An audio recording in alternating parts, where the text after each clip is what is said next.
Larry, Can you hear me okay?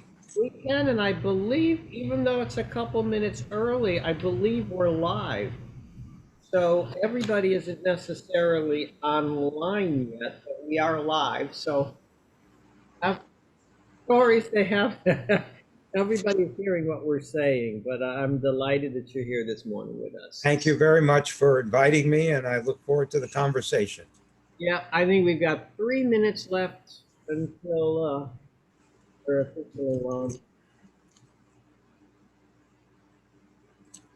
But I'm looking at what I did this morning, if people are listening, is I printed out your Wikipedia pages and I was sort of astonished by the sheer number and scope and scale of projects that you've been engaged in. Well, my whole life has been not being part of any one profession, but enjoying the challenges of doing things that I felt other people might not be able to accomplish. Uh, there's an old joke that somebody once wrote about me. Uh, Larry, if he was ever incarcerated, would not know how to break out of a prison, but he can tell you how to break into a prison. There we go. He'll be able to tell you how to get in there. But I'm looking and I'm saying, they talk about a life well lived is a life where you engage in the projects and you do the things that you want to do and you sort of leave no stone unturned. And some things are more successful than others, and some things you're more remembered for than others. But the sheer act of engagement in your sort of short lifetime, and you got your sort of after theater, you got your after cinema, you got your extra bonus years is really sort of a great attribute to how you're spending your time. Well, Paul Newman changed my life completely because I photographed him on a couple movies. And one day Did you do him on Cool Hand Luke? I photographed him on Cool Hand Luke, but I also photographed him on From the Terrace and many early films that he did with his wife, Joanne Woodward. And but one day on Butch Cassidy, after he had given me an opportunity, which maybe we can talk about a little later, I said to him, I'm just tired of photographing the same heads on different bodies or different heads on the same body. And he looked at me and he says, well, Larry, you better start directing films. And I said, nobody's ever going to give me a chance, Paul, to direct a film. I'm a photographer. He says, I will make sure you can direct a film. And he gave me his chance a little bit on Butch Cassidy, which then allowed Berry Gordy to hire me to do parts of Lady Sings the Blues. And I wound up producing and directing, some 27 films. And it was all because of Paul Newman. And, he was such a giving man, Newman was, that when I did my first movie with Ed Asner, Hey, I'm Alive, based on a Life magazine story I had done, he called me up one day and he said, I just read in the trades that you are going to make this film. And he says, we got to get somebody to protect your back. I said, well, I got a good production manager and this. And he said, no, I'm sending my brother, Art Newman, over. He protected my back. He knows how to protect your back.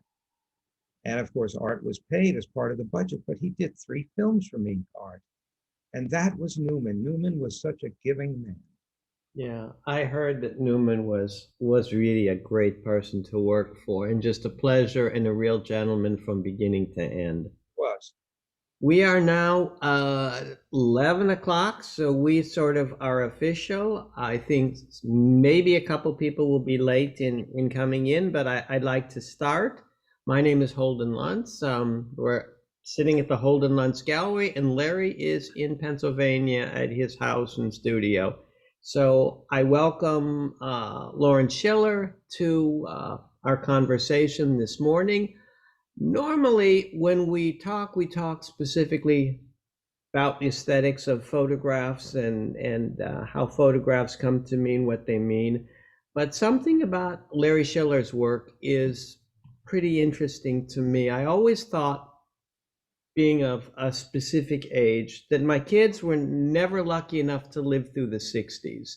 The 60s was an astounding time in the history of American politics, culture, music, theater, cinema, and there are very few people that are living, that are famous, like Larry Schiller, that have really basically been there for so many different aspects of how the 60s developed and how our popular history and culture developed, and was there to chronicle it.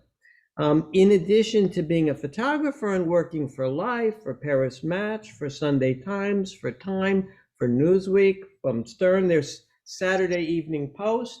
There are also film projects. There are also an enormous number of book projects. There are also mini-series that you've won Emmys for. So you've had an enormously storied career.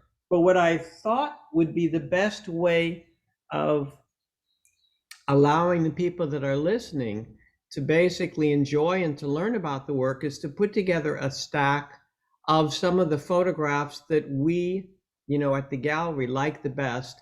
And I want to run through them and give you a chance to open up on the pictures, to talk about them, and to share some sort of backstories if that can be done. So we'll probably have 45 minutes we'll speak, and then we'll give 15 minutes for questions. So it will probably be about an hour presentation, but I'd love to start with our stack now and get you to talk about the pictures. Thank you so much. Yes.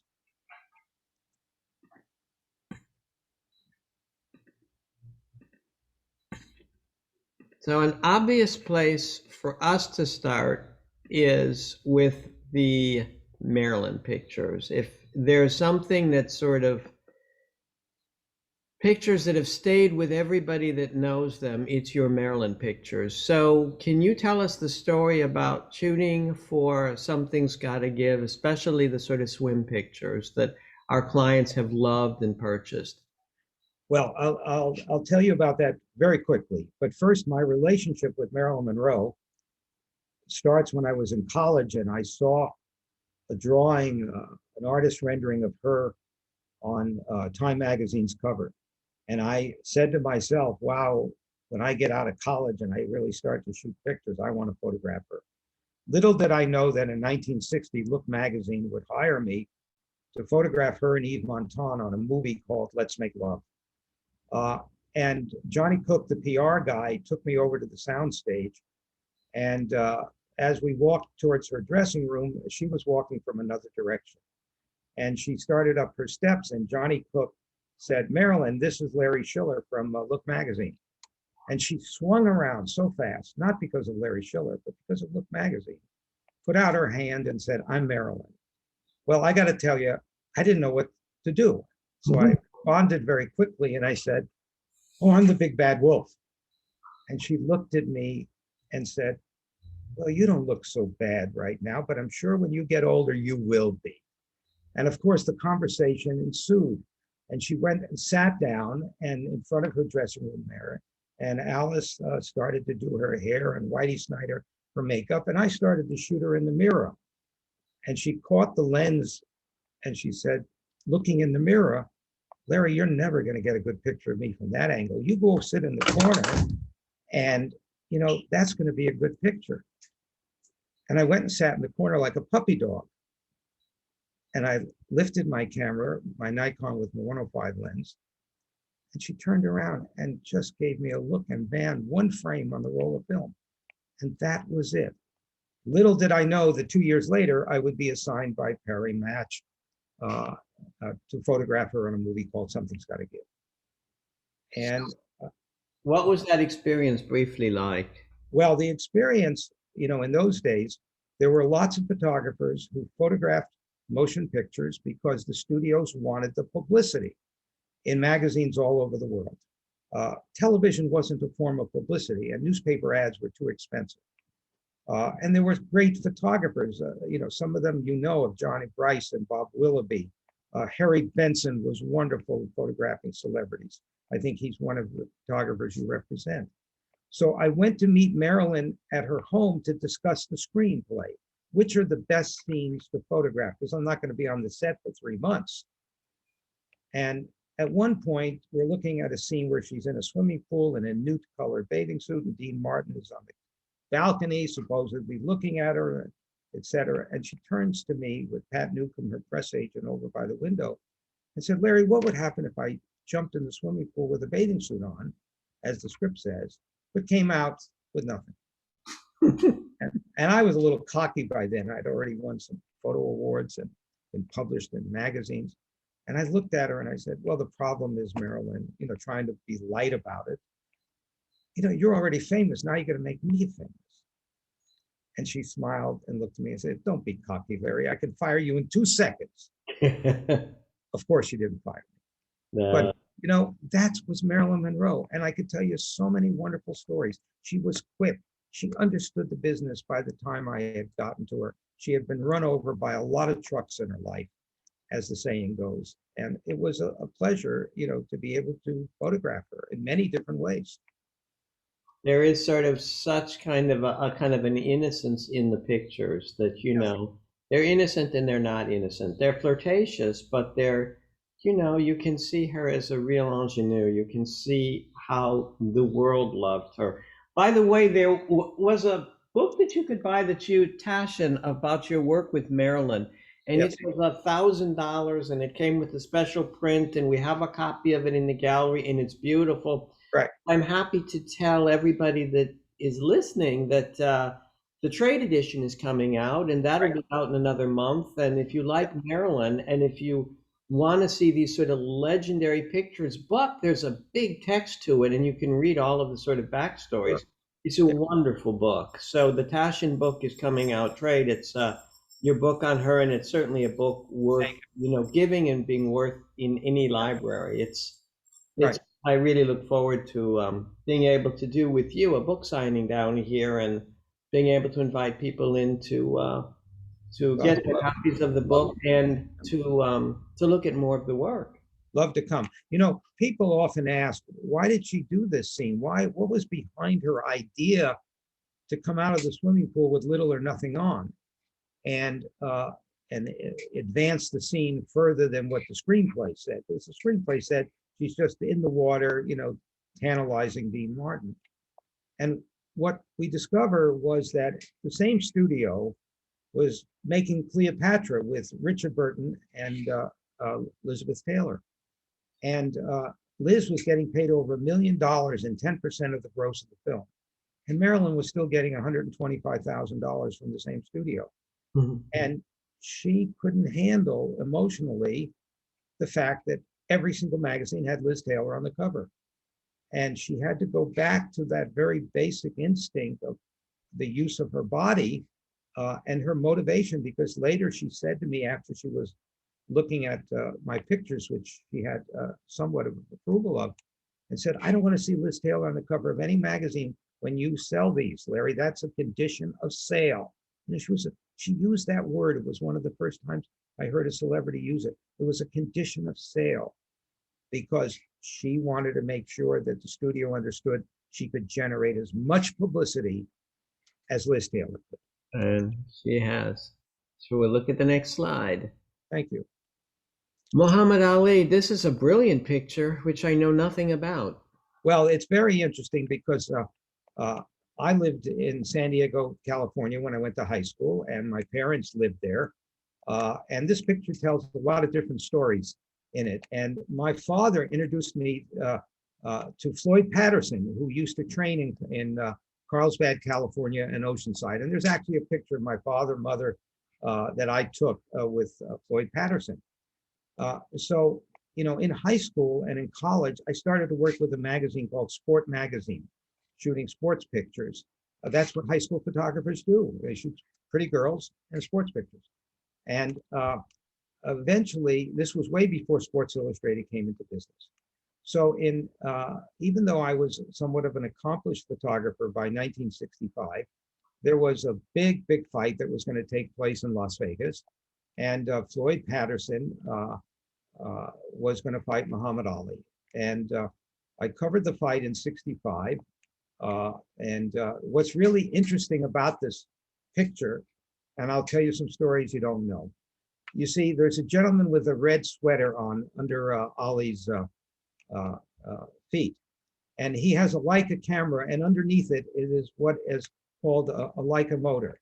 Well, Jay Ironman and I in Life magazine invented that motor, and we produced it, and we sold it before we sold the patents to Leica, and they produced it themselves, because Leica didn't have a motor when Nikon came out with a motor.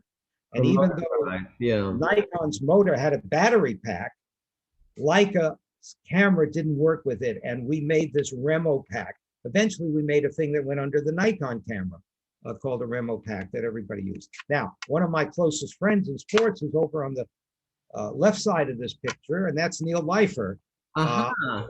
with The guy with a Rolleiflex and an optical finder that Rolly made, so you didn't have to look down, you could look straight. Yeah. So there's two interesting things, and this picture was widely published. Neil Leifer says it's the best picture that came out of the fight because it is the knockout blow in which Patterson went to the ground. Well, okay, we'll go to the next picture. But I want to make one additional comment about that, if I may. You know, how was a picture like this lit in those days? Well, you know, there were strobe units, and they were big, heavy packs. And we used to have to climb to the rafters where our assistants and light it. And you had to really understand lighting. You had to understand where to put those lights and so forth. And this picture is really made because it has a certain amount of backlighting. And that was something that I always loved to do in sports, is always to shoot into the light and shape the bodies with somewhat of a backlight. It's an amazing picture. Thank you. Thank you. So part of what we talked about a week ago was that when you made pictures, there wasn't Photoshop, you had to be very inventive, and you had to create something and have the mind and the curiosity to create a picture that isn't easily readable. And this was one of the first ones that you were 18 or 19 when you made the picture, I correct? think I was 19 and a half. I looked it up last night. And this was the first, I think, color picture I had in Life magazine. I'd published some black and white before, even Picture of the Week. And Julie Newmar was making a movie at Paramount called Little Abner, and she was playing Stupefying Jones. And again, I got an assignment from Dick Stolley, who became later the picture editor of People magazine, and the editor-in-chief of People, and go out and photograph Julie Newmar and for the movie. She's very sexy in this. She's playing Stupefying Jones. So I had to come up with an idea. So I went out and I watched her. I watched the dancers, and I came up with this idea that Stupefying Jones froze everybody. That was the part in the movie: freeze, freeze. So I said, how am I going to freeze all of these dancers? So I came up with this idea, and this is the resulting picture, which even Popular Photography magazine put it in their annual. And you can see the shadow of the dancers on the background. It was a big background that the studio had painted slightly off-white for me. And for many, many years, nobody could figure out how I had done this picture. And all of a sudden, a very, very fine photographer who used to help me a lot, Elliot Ellisoffen at Life magazine, gave me a lot of advice. And one day he sees me in the hallway going down to the elevator or to see Dick Pollard, the picture editor. And he says, I figured out how you did that picture, Larry. And I said, well, how did I do it? He said, well, you see, she's standing on the ground. But Larry, I know, and you know, she's not standing on the ground. I said, you figured it out? Well, you see, the way I did this picture is the ground level, what she's standing on, is actually 8 feet in the air. I had constructed with the studio a false floor 8 feet higher in the air. And what I had put behind it, between the floor and the background, were various trampolines where the dancers could jump on the trampoline and propel themselves off, and trampolines in different areas. And then I had like a metronome when you play the piano, but I put it on a tape recorder. 1, 2, 3, 4, 5, 6. And we rehearsed the dancers jumping at different points. And once in a while, I was using a 4x5 camera, and I would look at it, in my eye and blink. And did I freeze it? And eventually I put a couple Polaroids in the 4x5. And, in rehearsal, like you rehearse a scene in a movie, you rehearse a picture sometimes. And I got it very, very close. And finally, we did it. And this guy up here in the corner, the right-hand corner, is actually out of my frame. It isn't like I cropped it that way. It was right on the edge. This was actually done by the dancers jumping on trampolines Pretty inventive. I think when it probably ran in 1959, 1960, I don't think people had seen many pictures like that. No, So, I mean, it really probably was a real kind of, people looked at it and it stuck with them. right. Well, there's a couple of pictures like that that took people time to figure out, ah, here's one of I them. want to go to the next one, which Yeah. is something that's been a popular picture in the gallery, and tell us how you thought this one out. Well, this is actually very, very easy. You know, anybody who knows anything about optics, a mirror, knows that if one person is looking at a mirror and they can see the other person, then the two people, the lines converge. Well, the theme of the assignment for Perry Match was that Hitchcock was always in control of his actresses, that he never let up on them, that he was in essence like a bulldog, a watchdog. And they told me that's going to be what the text is about, and we need you to go out and illustrate it. And so I went out there and I saw Hitchcock, and discussed some ideas with him. Well, maybe we should build a set and have you drinking wine, and we'll see Tippi Hedren, who was making the birds with him, reflected in the wine, and this, and that's not that inventive. And then I came up with this idea that if he's always following her and always on top of her, as the story said, well, when she drives home, maybe Hitch should all of a sudden be there also. And how do you show two people in the car? Well, I had a Nikon camera, and we had Jay Ironman, a life photographer, and I, and Irv Jacobson had engineered what became the Remo pack that went underneath it with a solenoid, a remote control. So I said, oh, this is going to be easy. I figured it out in 2 seconds. Well, everybody thinks I was in another car. Was I in a motorcycle? Was I in a motorcycle that had a sidecar? You know, if I couldn't be hanging out over the back seat, because then you'd see me in the mirror. But what people don't realize is, you know, if you have a broken window at home and they come to replace the glass, how do they carry the glass? Well, they carry it with a suction cup. So I knew that I could take a suction cup and put it to the side of the car. And then I had made an L bracket, which went up and held the camera at the right angle. I measured it. And then I ran from the Nikon with the Remo pack, a remote control cord around the back seat. And I'm actually, which you can't see, sitting in the passenger seat. And I said to Hitch a couple times, do you see the camera lens? See it, Larry? Close your eyes. You're sunbathing. That was one of the ideas that I had. And then I clicked the shutter, and I got 3 good frames. This is one of them. That's amazing. We had a client in Belgium that bought the picture, and he wanted a quick answer. What was it like to work with Hitchcock? Hitch would do anything you wanted, any idea. He was inventive in his directing, inventive in his camera work. You know, he was a theater director from the UK, came to America and just blew everybody away. I mean, all you have to do is see the story of William Randolph Hearst, you know, or the film recently, Mitch. He was he was so cooperative. That's great to hear. We go to the next picture, which is Clint Eastwood, which is a picture that you're pretty well known for. Tell me about how these pictures came into being. Well, Clint Eastwood was again an assignment. You know, I worked a lot for Perry Match and Der Stern because I lived in Hollywood, you know, and I had an agent in London, Tom Blau, who represented me. He also represented Cecil Beaton and Lord Snowden and Yusuf Karsh of Canada. So I would get these European assignments, and I got an assignment well after Clint had made, some of his real famous pictures. And he was making this film with Shirley MacLaine in Mexico, who I had met. So I went down there, and I wanted to do an image of him that was kind of the past without being head on for the film that he was making.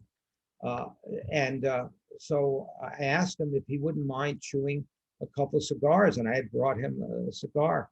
And he said, I don't like those. So he sent his assistant, and the next day he had the type of cigar You that he furnished liked. cigars. Gotcha. Yeah. The hat was And the hat was from the movie.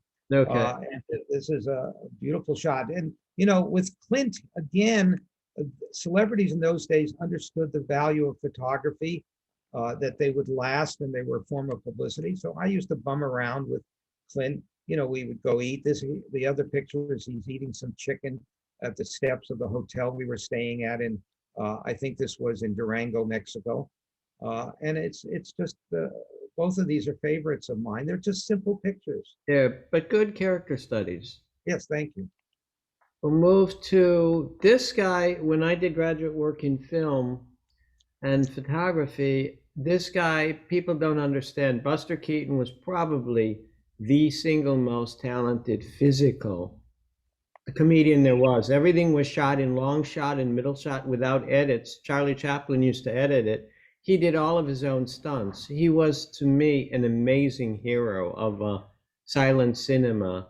This is him in 1965. It's a very strange picture. You Right. say that it's the last picture made of him? It probably is. It's the last time he ever made a motion picture. I know of no picture made after that. I was given an assignment, again, I think this was from Life. Dick Stolley asked me to go out and photograph the movie. And of course, I went and photographed all the routines and everything. But, they had been done so many times before, all of his stunts. I didn't get excited. And all of a sudden, I was walking down the street and I realized, because of his age, this might be the last movie he might ever do. So I said, Mr. Keaton, would you mind come standing over here? And I took my Leica with a 21 millimeter lens to kind of get the presence, the feel of him. And I said, this is going to be a portrait about history. It's about your life in the motion picture business. I remember saying that to him. And people that don't know him, he was very, very famous in silent movie. I mean, one of the biggest stars there were. He never made it into the talkies. He had this sort of nickname, Old Stone Face, that his face showed no expression. But you look at this face as an old man, you look what he's been through, you look at how the world's passed him by and rediscovered him at the end of his life. And to me, it's just a very moving picture. Well, when I said to him, this is going to be a picture of history, he just went into the pose. And I have just like 3 frames. This is a Leica with a 21 millimeter Summicron.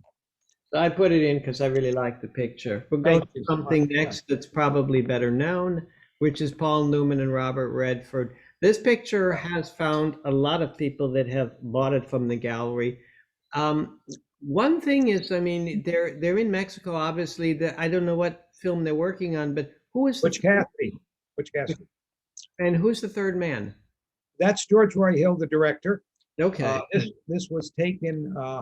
I had in those days. By the time you get to 1968, when this picture is taken, starting with Cool Hand Luke, I think in 66 or 67, the studio started to pay photographers to photograph the movies and submit the pictures to magazines. They no longer were going to wait for the magazines to like the movie and give an assignment. And I, with John Bryson and Bob Willoughby, became one of those photographers that was being hired. And Jonas Rosenfeld at 20th Century Fox hired me to do many movies. I went to Spain for him and every place. And this was Butch Cassidy and the Sundance Kid. I read the screenplay and I went down to Mexico where some of the scenes were being shot. And the cinematographer was Conrad Hall, who I had met on Cool Hand Luke, who always kept the company waiting. I mean, he would wait for the light. I want to shoot into the light. I want cross light. And sometimes the studio would sit for a half a day waiting for Connie to say, this is the light is right. And what would the guys do? They go play ping pong. They listen to music. That's it. So Newman and Redford were always playing ping pong with George Roy Hill or somebody else. And, I would photograph them. And this is one of the frames on one roll of film. We'll go to the next picture. What was and this is Cool Hand Luke on This the is Cool Hand Luke. This is,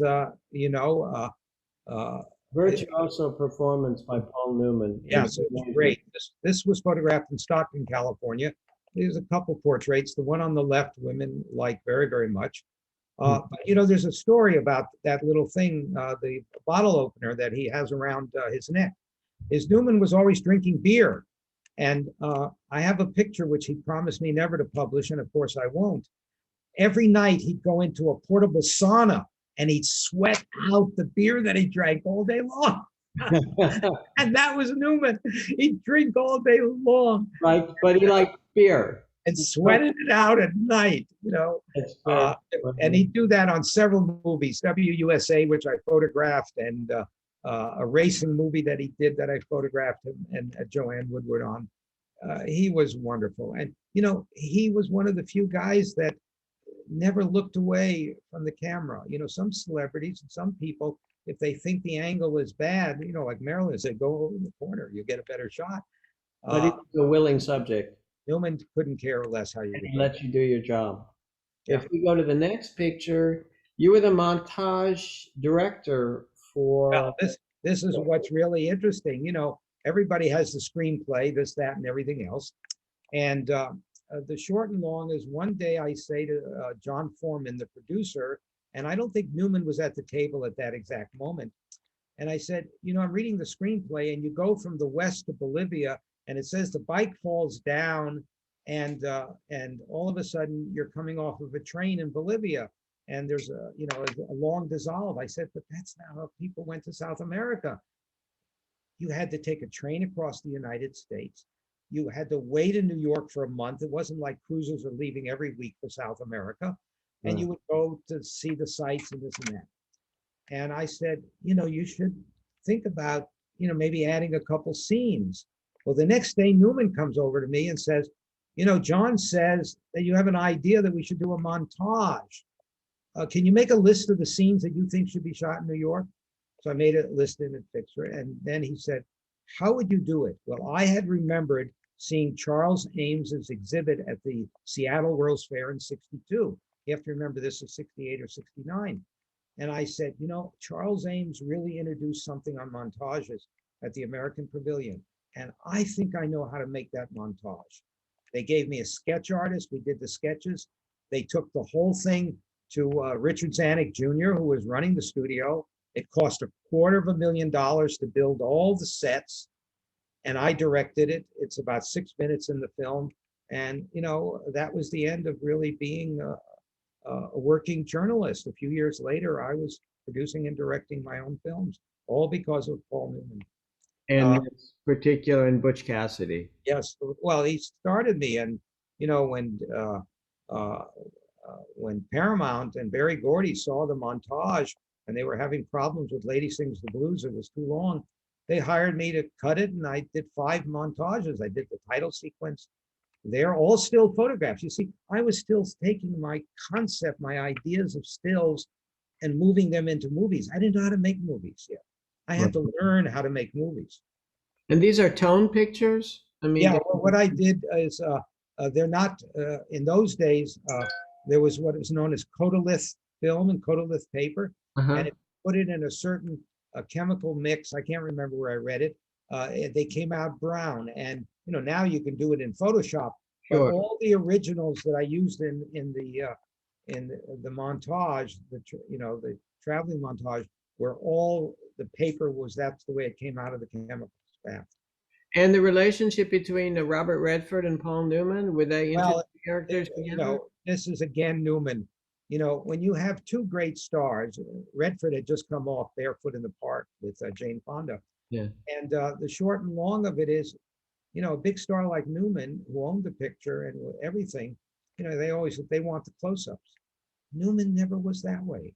Whether it was in Cool Hand Luke with George Kennedy, he let Kennedy have all the close-ups. He let Redford have the close-up. Wow. Redford has written many times. Newman made his career, his future. Yeah, this really launched Redford to a sort of household. Newman allowed Redford those close-ups, those moments, That's good to hear that they worked well together. They did tremendously. Picture I love the picture because she was, for me, just the quintessential actress. So she's getting an Academy Award here? Yeah, well, you see, one of the things in those days, in the 60s, they didn't allow photographers in when the awards were being given. That was eventually broken when Life magazine hired Frank Sinatra to shoot pictures from his seat. It was very, very funny. I didn't know that. So everybody in the early days of the Academy, in the early 60s and 50s, the only time you really got to photograph the celebrities, unless you wanted to hand out pictures, was at the after dinner party. And, that the media, had full carte blanche to. And of course, she had just married Carlo Ponte. She was, I think, already living in the valley in Los Angeles. They had built a beautiful house with glass walls. And of course, he was her producer. And she had won the award for Two Women, which she plays the role with a younger child, both women that are attacked and raped in wartime. And, you know, I have to tell you, this is just one of those lucky shots. It was at the right moment. And, I could have missed it, but, I was there at the right second. No, it's a terrific picture. Barbra Streisand, you told me she was complicated because she was a very controlling personality. Well, Barbara is very, very controlling. And I'm going to tell you in a minute a story about it. But I had photographed for Paramount Pictures a movie called A New Leaf with Elaine May. Elaine May was the most difficult photographer in the world. I mean, a director in the world, the most difficult actress in the world. And nobody could virtually get along with her. And Howard Koch hired me to photograph her. And I got along very, very well with her. I even made my first 8mm movie on a French camera of her smoking cigarettes, because she would go into the ashtray and look at the butts, and then so I photographed her on A New Leaf and got the story published and got the publicity. So Barbara is now making a movie called On a Clear Day at Paramount. So Howard Koch, a senior, calls me up and says, I'd like to introduce you to Barbara. I'd like you to photograph the movie and do the publicity. And I said, great. And I did a little research on her. And again, that you're always taken out the first day to the set and introduced to the celebrity or star. So, he takes me out and introduces me to her, and we get along well. And, she had approval of the photographs, even though she never looked at my pictures for some reason. And I started to photograph her, and I started to travel with her. And Perry Match was running a story and so forth. And then one day Life calls me, Dick Pollard at Life, and says, we'd like to photograph Barbara and her co-star Eve Montan for the cover of Life. But I'd already photographed, Eve Montan with Marilyn Monroe. So I knew Eve. And I said, no problem. So I went out there and set up a little studio, a backdrop on the set, and took a couple stand-ins and made some Polaroids on how I thought the cover should be. And with a grease pencil, put where the typeface would be and where the logo would be. I took it over to Barbara, and she said, I love it. Great, let's do it. So we'll do it tomorrow morning, 10 o'clock. So I go over and tell Montan. He gets the next day dressed, goes there. We're standing and waiting. Barbara comes, doesn't come. Well, all right, she forgot about it. So I speak to Sis Corman, her friend. Barbara forgot about it. Do it the next day. The next day, Montan comes again. She doesn't show up. We're about ready to go to New York to shoot scenes in the film, because in those days, the photographer traveled with the celebrities.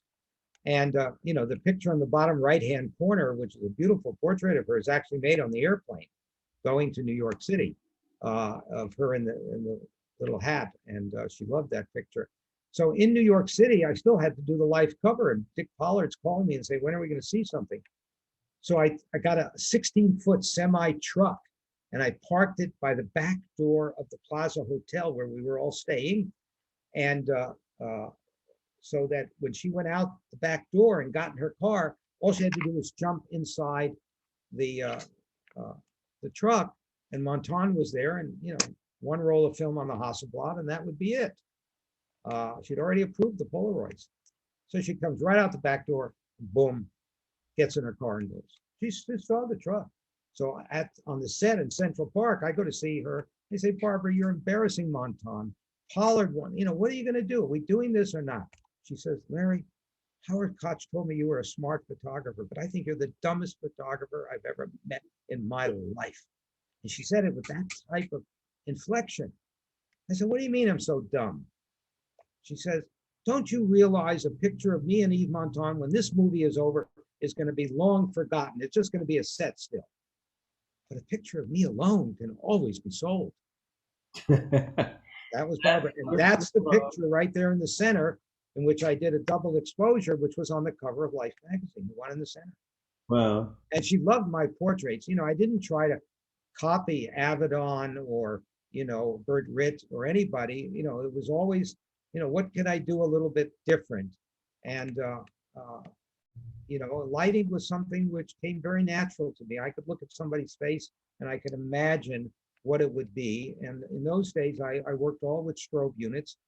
And I had a little modeling light in the strobe unit so I could see what the lighting was. And the picture, by the way, in the center was eventually taken for Life magazine in the hotel at about 2 o'clock in the morning. That's a Rudy Gunright jumpsuit she has on. And she's actually sitting on the edge of the bed. And I'm using one light and an umbrella and a white card on the left side. And, she didn't want to do it that late. We had just come from some event. And she said, I'll give you one roll of film. I remember her saying that to me. One roll of film, Larry. And this is frame number 4 on the roll of film. Cool. We'll go to the next, Jackson 5 real quickly, and then we're going to go to politics. Well, Jackson 5 is very interesting because I'd met Berry Gordy on Lady Sings the Blues when I was learning to direct films. Or maybe, no, this was before. I apologize.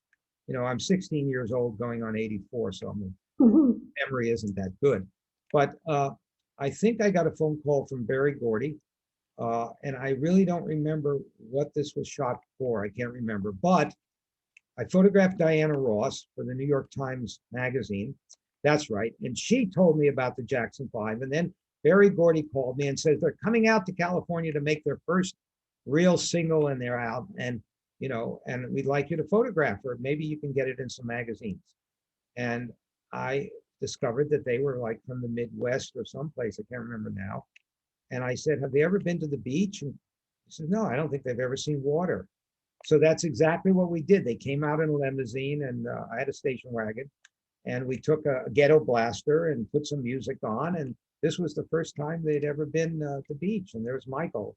In the years to come, with my second wife, who sadly has passed on, the Jacksons lived just 2 blocks up the street from me in Encino. And my kids went to school with TJ's kids. Very cool. Looks so innocent, goes back to 50 years ago. Yeah, yeah. So we're going to go to politics. We'll go to Richard Nixon, who's interesting study.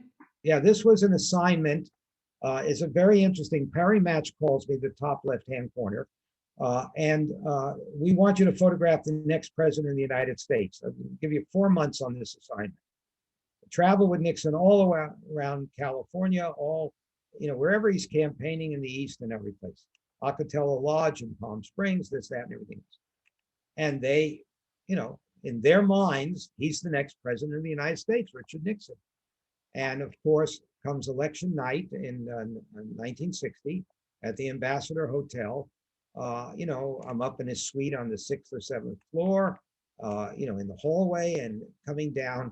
And of course, at 3 o'clock in the morning, it's obvious that not in the electoral votes, but in the popular votes, that JFK is ahead. And so nobody knows what Nixon is really going to do. And at 3 o'clock in the morning, he makes this speech in which he concedes the presidency, even though he hasn't lost the electoral votes at that point. And the tear is starting to drop from Pat's eye. And of course, at the National Press Photographers Awards, this became Picture of the Year. And it's a photojournalism. It's one frame with a 180 millimeter sonar lens that Davis Douglas Duncan gave me as a gift when I was younger on a Nikon F2. Okay. Now, 2 years later, he's running for governor against Pat Brown. And he's got a whole different Nixon. Now he goes with his coat off. He's out there preaching, shot at low angle, whether Yep. the high angle. So you're Yep. sort of looking up to him for sort of, people are Yep. looking to him for inspiration. So he's a politician in training. Yeah. How do you tell a story? And, he'd become a preacher. And so that's what I did. And the picture was widely used. Yeah. Okay. Little did I know that in 62, when this was done, I'd photograph Marilyn Monroe and then the tragedy that would come about next year, the year after in 63. So we'll go to the next, you are very versatile. This is like a special moment This was like, if you weren't here to see this, to be close up, there's not a whole lot of pictures of Lee Harvey Oswald and that kind of history. At this point in '63, I was under contract to the Saturday Evening Post. They had hired away from Life magazine Hank Walker, that had become picture editor. They hired away John Zimmerman, John Bryce, and a bunch of us, 5 photographers. They were trying to make the Saturday Evening Post into a picture magazine. And I was the California photographer. And I was in the shower on November 22nd in the morning. And my wife comes in and screams at me, Judy, on the radio, JFK's just been shot. I didn't have to hear anything more. I opened the shower door, didn't even wipe myself, dry myself off, grabbed some clothes, threw it in a suitcase, put my cameras there, went to the airport, the LAX airport. And of course, the whole press was all there. Everybody, AP, Life, Dick Stolley was there from Life. Everybody was there because you didn't realize at that moment that Los Angeles was the closest news media by air to Dallas, Texas. You see, Chicago was further away. New York, there was nothing in Atlanta, and San Francisco was further. And there was very little press in Dallas. Dallas didn't have very little. Yeah, very little national press. Local press, yes. So how And long what did it take happened? to get to Dallas? Well, what happened was the PR guy at the airlines canceled the flight that had passengers on it and gave it to the media. And the flight time was less than 3 hours. It was only 2 hours and some odd 40 minutes. And we were off the ground within 15 minutes. And on the plane, the pilot said that JFK, that just announced that, that he has passed, he died. So when we land in Dallas, the short and long of it is everybody rushes to the police station, I included. And believe it or not, Oswald had just been captured for the Tippi murder, but had not been brought to the police station. You have to remember, we're there within 4 hours of the time he was shot. And the short and long of it, the picture of Oswald in the top right, and there's actually movie footage of me shooting this picture. That's just after he comes out of the elevator for the first time. And again, I'm always shooting natural light, understanding, wanting a little backlight. I would move around, using my wide angle lens to try to get the presence of the man, try to get the feel of him. And this is one of the pictures. The one on the bottom is taken much later, the next morning. And again, there's some movie footage that shows me where all the media is on one side, and how do you tell a story in one picture?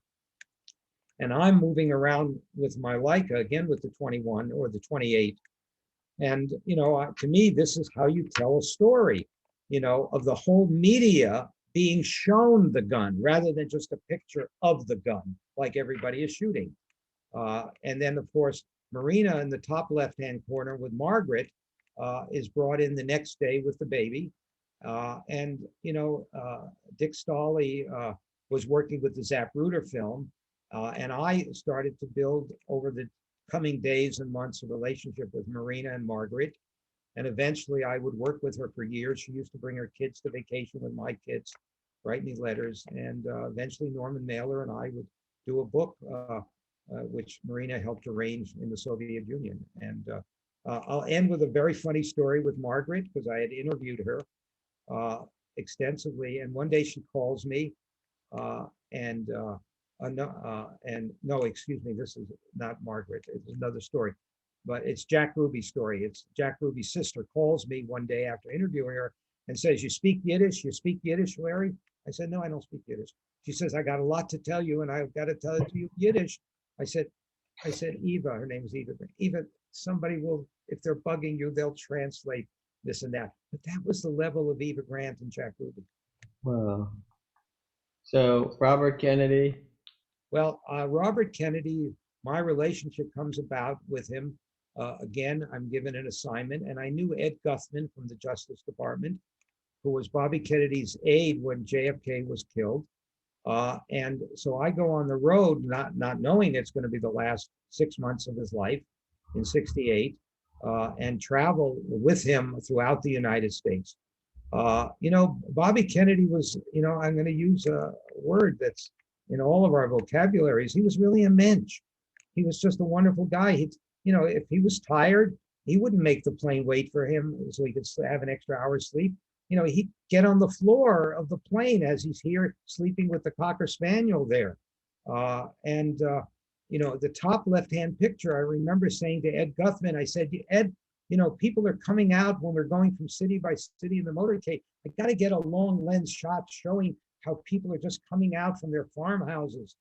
And he says, all right, we'll hold up the motorcade and you can go to the top of the hill next time. And that's what he did. They were so cooperative. And Bobby Kennedy on the right is looking out of the plane, just before he's coming into Los Angeles, where, his life will be cut short.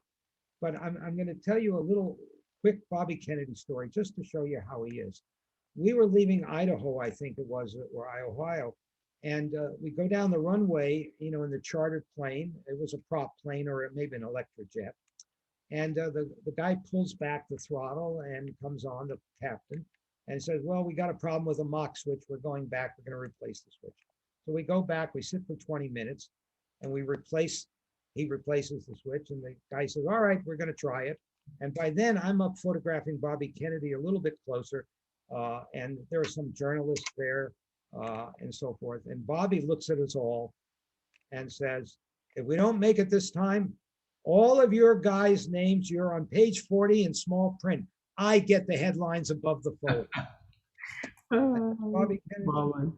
For you as a photographer, you sort of develop kind of instincts. I think it's very important that the great photographers from the 40s, from the 50s, from the 60s, from the 70s, even up until now, I think they have to develop a second sense of where to be, when to be, how to be. And I don't think you can teach it. I think just experience becomes that teacher. And a lot of photographers never get it. But I have to tell you, sorry to interrupting, but I don't want to lose the thought. Sports photography taught me it's not where the action is taking place, but it's where it's going to take place. Yeah. And you have to do that in photography too. Yeah. And by the time you think about it and you react and you plan it, you miss it. Yeah, exactly. So you have to be there. I thought this would be cool before we took some questions because we're running out of time. I'm sorry. These are sort of funky pictures that I think they're in our show now, which is called Exhale. And the whole idea of exhale is the idea that people can get back to the act of living, can be outside, and can be more spontaneous. They look like three really spontaneous pictures. Can you give us little sort of thumbnail stories for each of them? Well, I'm not a fashion photographer. I wouldn't know, one dress from another dress. But the Saturday Evening Post calls me up one day, Hank Walker, picture editor, and says, we want you to go shoot a fashion suite, Rosemary bathing suits, and this bathing suit and that bathing suit. It's going to be a cover story. I wound up with the cover.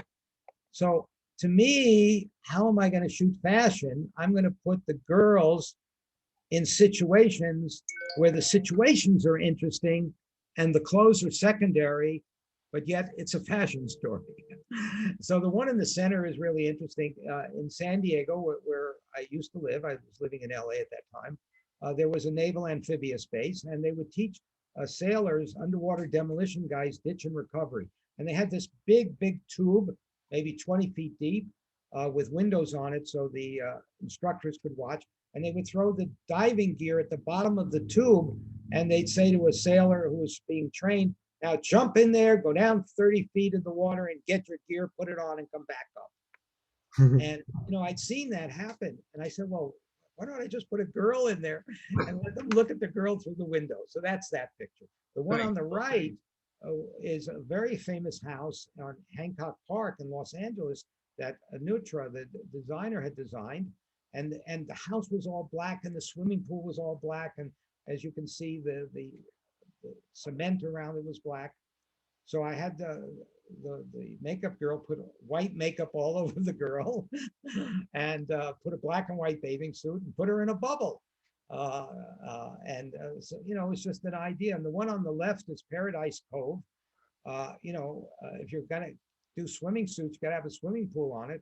And somebody told me there was a pool near the ocean.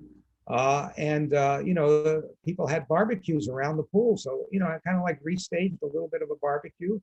A couple strobe lights, wait for the right time.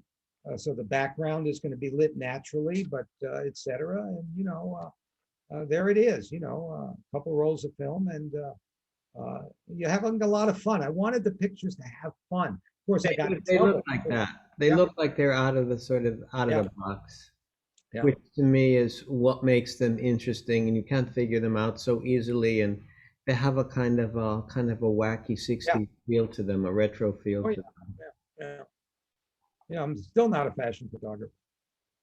And this one has been a picture. I think we're ending with this picture, and then we'll take a few questions. Oh, there's one more picture after this, but tell me about because you've printed it very large for us. We've had several clients buy it. It's a very fun, wacky picture.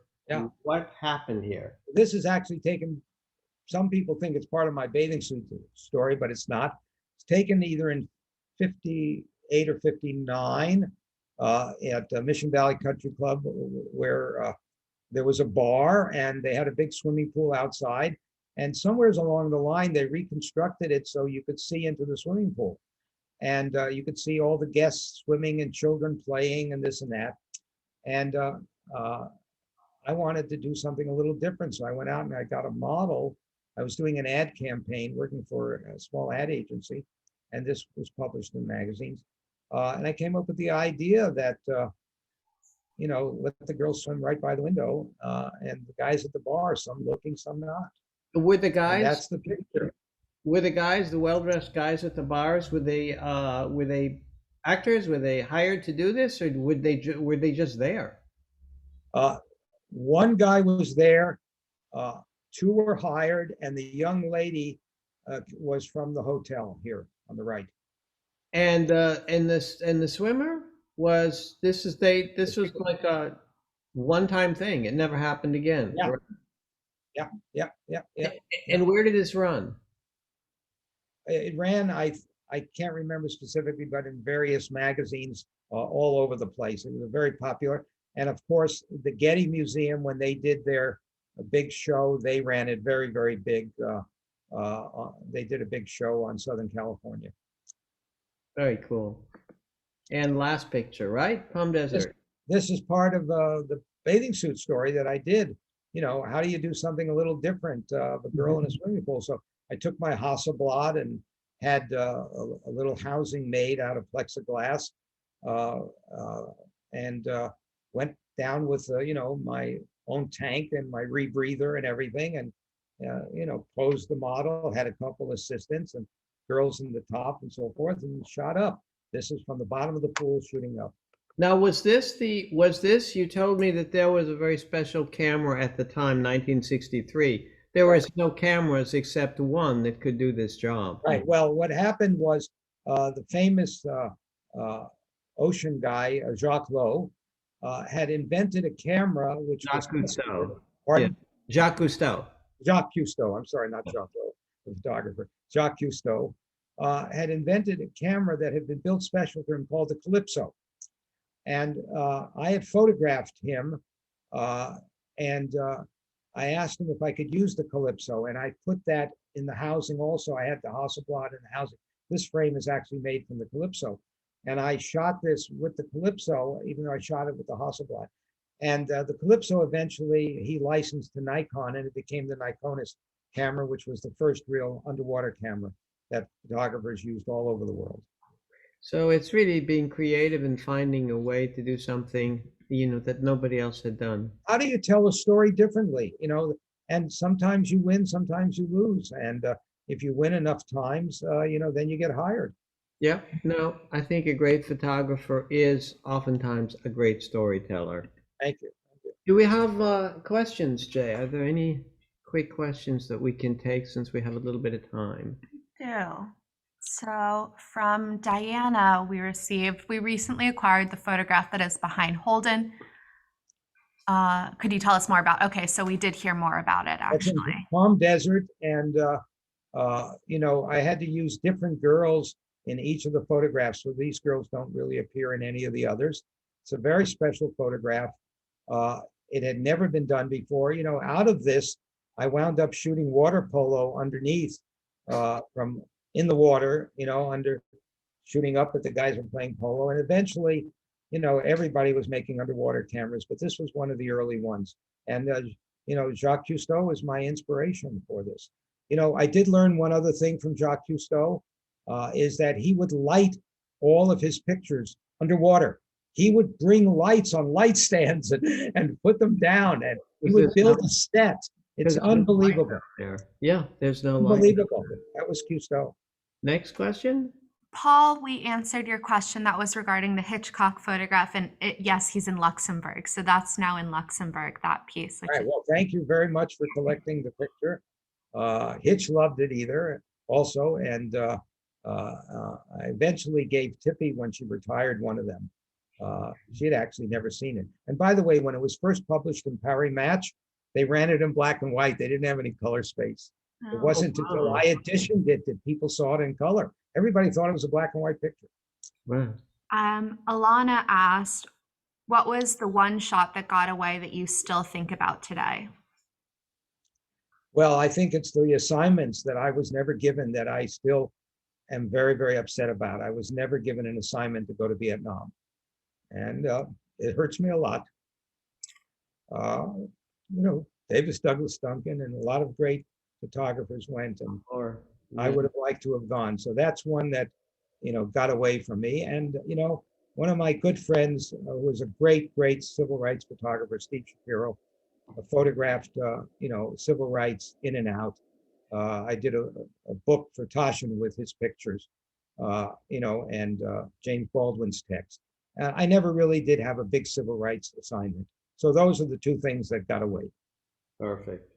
I thank you very much. I thank our viewers for listening and looking at the pictures and being a great audience. And I thank you for sharing so nicely and so colorfully the stories behind sort of our favorite pictures. And we're going to announce a couple of more, but I think we'll give people some time this summer to relax a little bit, and then we'll continue the series. But you were a delight to speak to, and to let people know the stories behind the pictures, which they don't know until they're told. Well, so thank you very much. Thanks for letting me share. Bye-bye. Oh, you're very welcome. Everybody have a good afternoon. And for the audience